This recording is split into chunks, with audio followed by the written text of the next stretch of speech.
So I've been spending some time with this particular fragrance recently, and from the very first sniff, I was taken back at just how versatile this thing actually is. Of course, I'm talking about from Etat Libre. It's remarkable people. Stay tuned.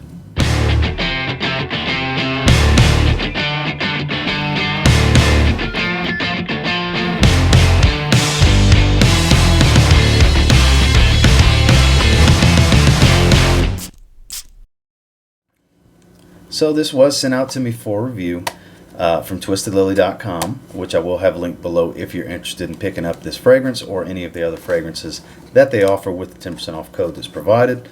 But all of my opinions will be my own on this particular fragrance.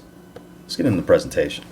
So it did come in a tester box. This is a tester, as you can see, not for sale, so nothing special, just a plain white box. And in regards to this bottle, gold, but when you hold it up to the light, you can actually, you're not be able to see it in this camera, but I can see through it.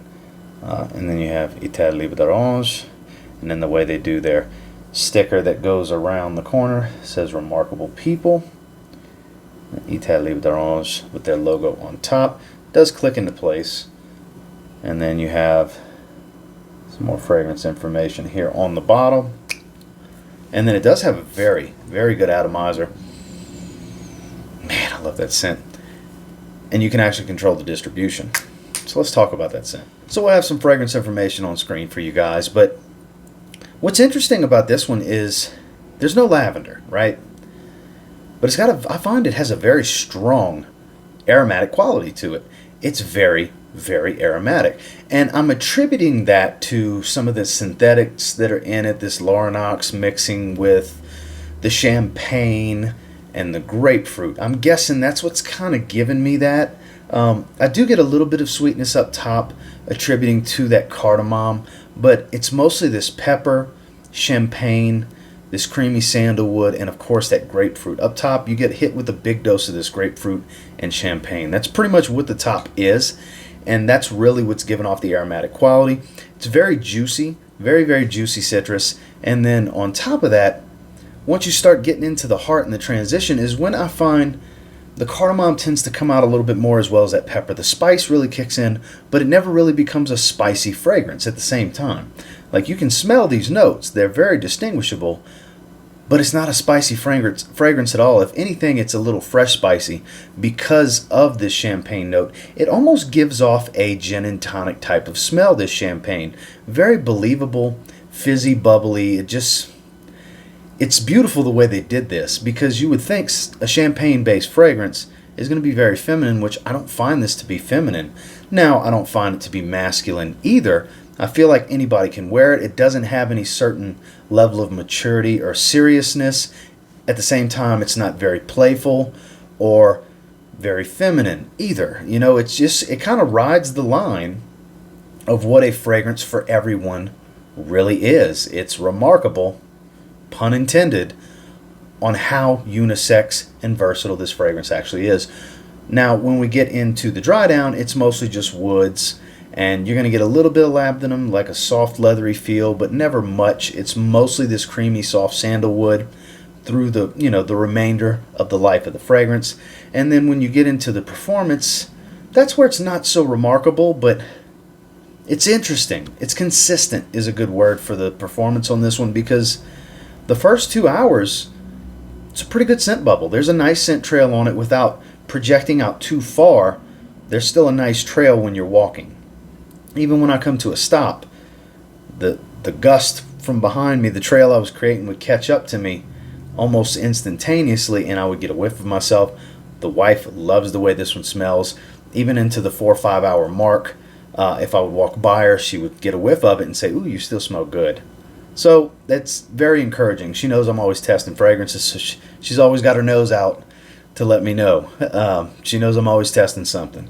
So the longevity on it came up a little short from what I expected, more in the 6 to 7 hour range. Not terrible, but far from a beast or anything I would consider a very long-lasting fragrance. But that projection and sillage was very, very consistent. Far from a room filler, but definitely not a close to skin weak fragrance either. Very consistent, very well-rounded, kind of goes with the scent profile where it's for anyone in any situation. The performance kind of lends itself to fit the same category for anyone in any situation, where it's not too loud, but it's not too weak. It's not too long-lasting, but it's not too short-lived either. So it kind of just, like I said, it rides that line the entire time. I can't think of a more versatile fragrance in every single category. It literally checks every box for what you would consider would make, what I would consider would make for a versatile, well-rounded fragrance. Very, very well-rounded. The name's interesting. The color of the bottle kind of fits the scent profile with the champagne and the grapefruit because it is very dominant up top. But I would say this is an absolute must-try. Blind buy safe, yes, but at the same time, I don't feel like when you get into the price bracket of these niche fragrances that you should necessarily blind buy unless that's just your thing, which it's my thing. Every niche fragrance I've ever bought, I've blind bought, except for Parfums de Marly-Calan. I sampled that first, but it's one of those things where you got to decide for you, does any of this sound like something you would enjoy?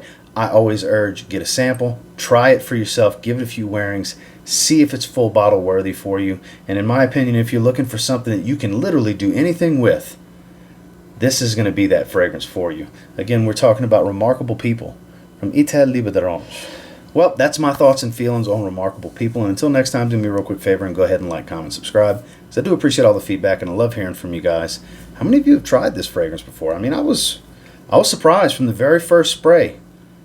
I really, really dig this one. And it doesn't smell like any of my other fragrances. That's always the best part for me. When you start getting into where you have multiple hundreds of fragrances, it's nice to come across something that's not redundant in your collection.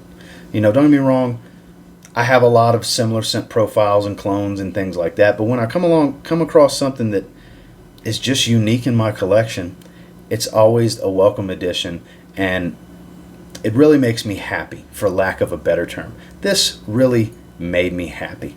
Definitely will be wearing this more in the future, and of the now 3 Etat Libre fragrances that I have, this is definitely my favorite, with Exit the King being number 2 and Herman being number 3, because that's kind of very situational. Not really a big fan of that one. Exit the King I do thoroughly enjoy. Going to be more in the spring when I pull that one out. And then Remarkable People, this can go for anything. And until next time, I will say, if you get your hands on Remarkable People and you give it a spray now, pretty confident you'll thank me later. Have a good one, guys.